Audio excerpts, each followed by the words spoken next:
1899 ou 2022? Olá, miniclês, tudo certo com vocês? Vim nesse vídeo hoje para estar falando sobre 1899, a nova série da Netflix. Então, bora! I am Moira Franklin.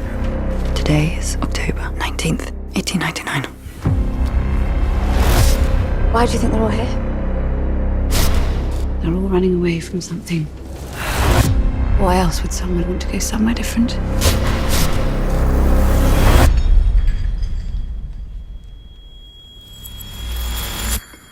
Wake up.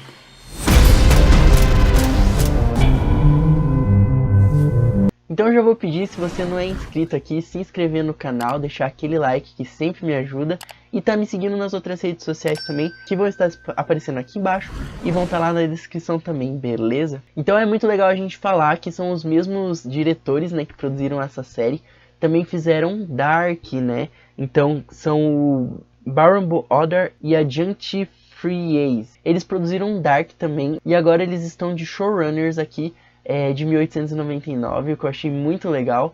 E pro ano que vem esperem que vai ter vídeos sobre Dark aqui no canal. Então, se você não me segue aqui e você gosta de mistérios e essa vibe, me segue aí que ano que vem estão vindo novidades para o canal. Então essa série ela é bem vibe assim Matrix e Westworld, que eu achei, saca? Primeiro porque tem essa questão de ser uma simulação, né? A gente vê ao decorrer ali da temporada essa situação que são geradas ali pelos personagens e tal. E é um pouco parecido com Westworld por essa questão deles buscarem a consciência, né? Chegarem a uma consciência. A diferença é que aqui eles são humanos a princípio, né? Porque eles estão dentro de uma simulação, mas eles são humanos.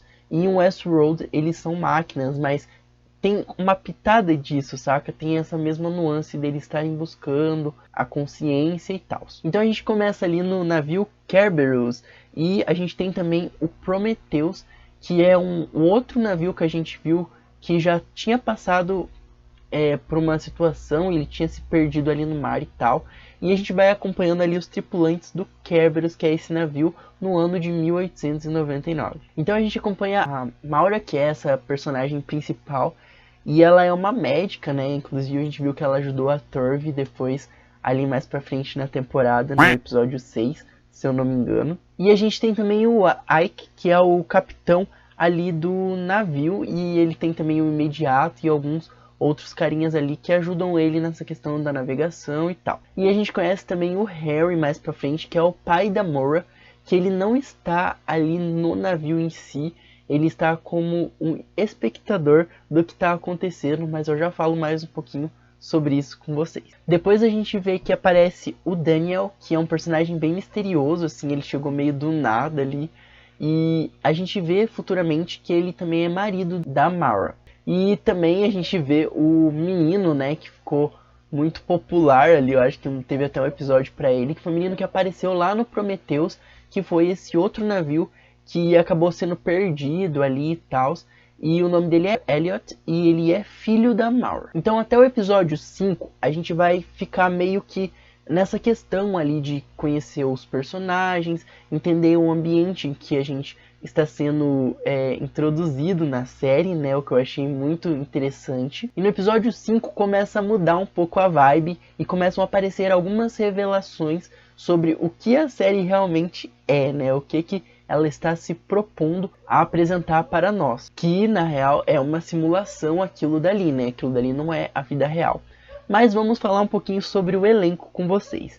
Então, a gente tem a segunda classe, né, que é uma classe um pouco mais baixa, ali que estava sendo tripulante ali do navio, que são a classe ali dos dinamarqueses, que a gente conhece a Tove, a gente conhece o Craster, a Ada, que são todos irmãos ali, e tem os pais deles também, que é um grupo meio religioso, fanático e tal, que estava indo para Nova York, né, que esse navio estava em direção a Nova York, para construir uma igreja e tal.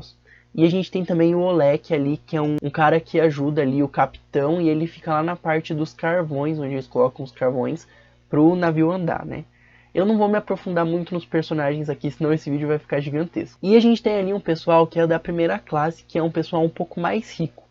que seria o Ángel e o Ramiro, que parece que eles são meio espanhóis e tal, nessa região da Península Ibérica ali. E a gente tem também os franceses, que são a Clemence e o Lucien, que são um casal que está em lua de mel ali, só que eles têm algumas tretas e tal.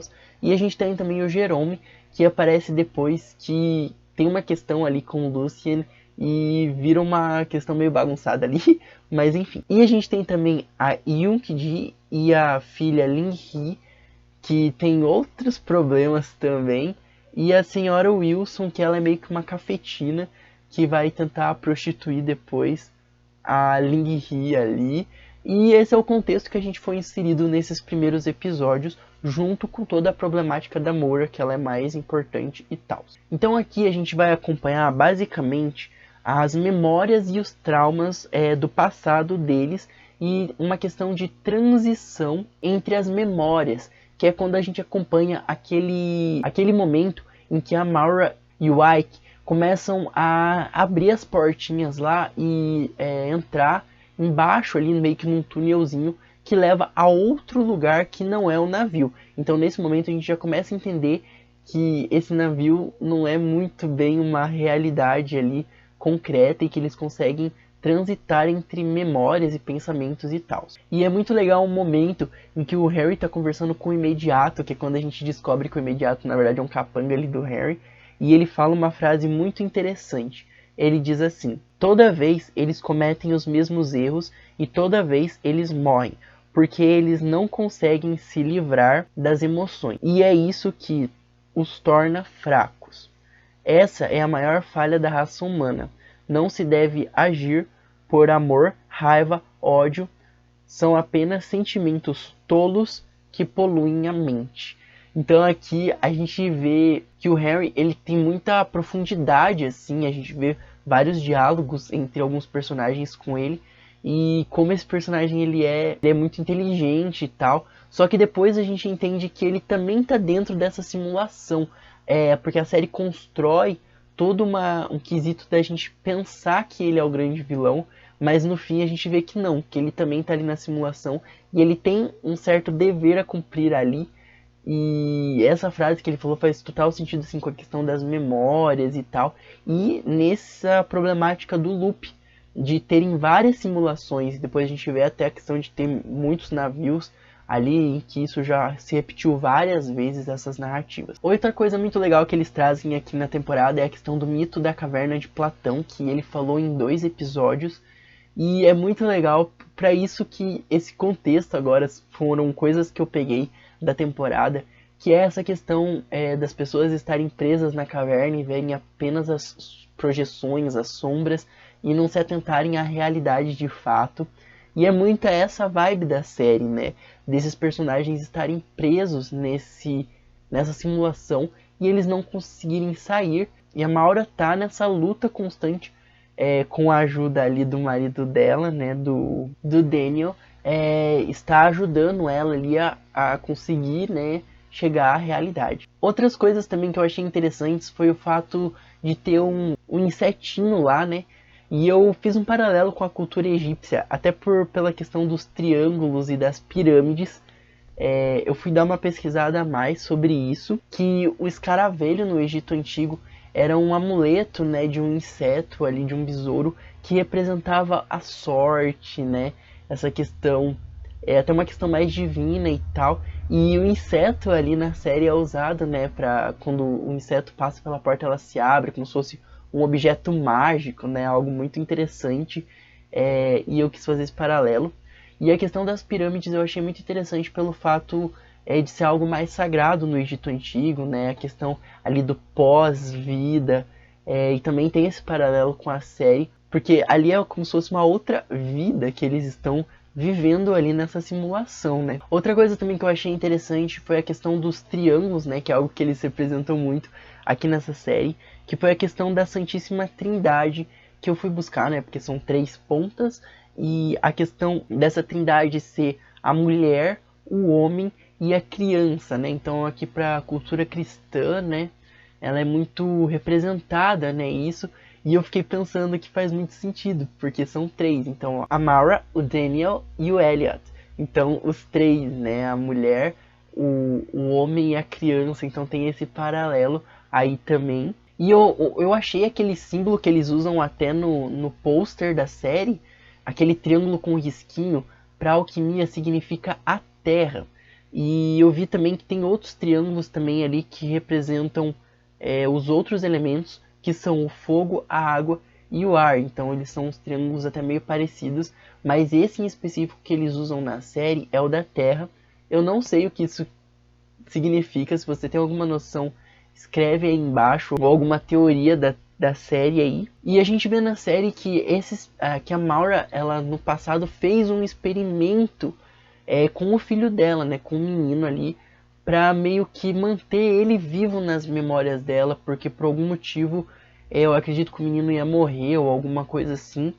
E ela meio que fez esse experimento, até a gente ver a cena com as agulhinhas ali, para manter o menino de certa forma vivo no inconsciente ali dela e tal, até a gente ver o Daniel tentando impedir e tal. Se presume que tudo esse rolê da simulação começou ali. E a cena final ali do último episódio foi a grande polêmica que eu realmente não estava esperando, que foi a questão de tudo estar se passando no ano de 2099 em uma nave no espaço sideral, o que eu achei assim muito bizarro e diferente. Eu não estava esperando real por isso. E é onde a gente vê que o Corran, o irmão ali da Maura, ele manda uma mensagem para ela ali no computador, falando que aquela é a realidade. Só que ao decorrer desses episódios a gente entendeu que esse irmão dela que estava desaparecido aí, talvez ele não seja tão confiável assim. Então, se essa mensagem é verdade ou não, se aquela é realmente a realidade, não sabemos. Vamos ter que esperar a próxima temporada. Então comenta aí embaixo o que você achou da série, se você gostou ou não. Não esquece de deixar um like aí antes de sair do vídeo. E até a próxima, galera. Tchau.